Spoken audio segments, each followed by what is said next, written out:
Hey, what's up everybody? This is Osabrick501 and today I want to go over some new information on trading for Diablo 4. And this information comes from a recent playtest that a lot of content creators and news outlets were able to partake in, and it wasn't NDA restricted, so they're allowed to talk about anything they experienced. They just couldn't show any of their own gameplay, but Blizzard did officially release a ton of stock footage gameplay to go along with this. So there are dozens of news outlets and content creators that talked about a lot of the information from that playtest, but the specific information I'm going over today was from Riker's video going over a lot of this information, so I'll have that video linked in the description. It's a really good video. I'd recommend going and watching it all. But with all this new information, we got some new information on trading that I think will make a lot of people that want trading a little bit more happy than they were in the past. So following the timeline from when Diablo 4 was first officially revealed,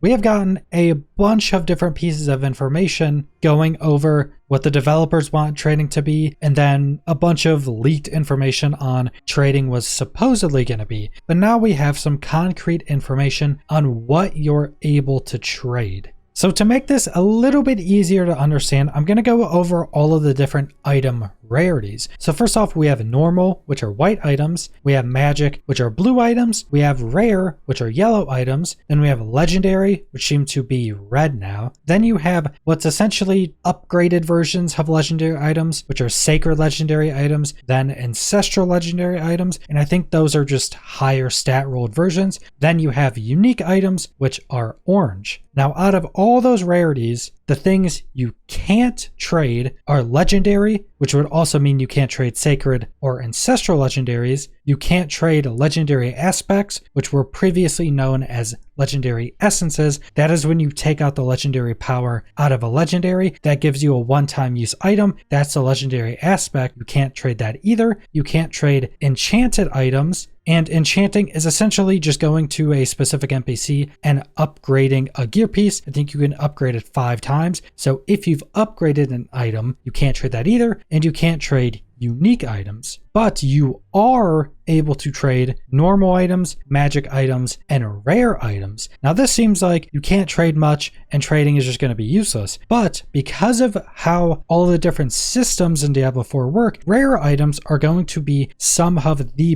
best items in the game. And one of the first reasons being that there is actually a difference on how high affixes can roll. So the lower rarity you go, the higher a specific affix can roll. So say for instance, you have a magic item which is blue with an increase to critical strike chance. That could maybe roll up to say 5%. And then if you go to rare, that could only roll up to say 4%. Then maybe legendary, it can only roll up to 3%. Now that's not exact, that's just hypothetical numbers, but that's generally how the system works. So just off of that, rare items should be able to have slightly higher affix rolls at a high end compared to legendary items. But then also the rarity of the item determines how many affixes can be rolled on that item as well. So even though a magic item, which is blue, could have a higher affix roll, it rolls a lot less total affixes on that item. And the sweet spot on this is going to be rare items, because rare and legendaries can roll the same amount of total affixes. But for legendary items, one of those affix slots is taken up by its legendary power. So what you can do is get the legendary power you want, extract that legendary aspect out of that legendary item, then find a rare item that has max affix rolls. Then you take that legendary aspect, put that into that rare item, and now you have what could essentially be a best in slot item that's quite a bit better than a legendary item could have been. And you're able to freely trade those rare items, which are essentially the base for potential best in slot items. So I think this is a pretty good middle ground between having trading and having items you can trade that are actually useful, but not being able to trade absolutely everything. Because even if you say go trade for really well-rolled rare item, you still have to go get the legendary item you want.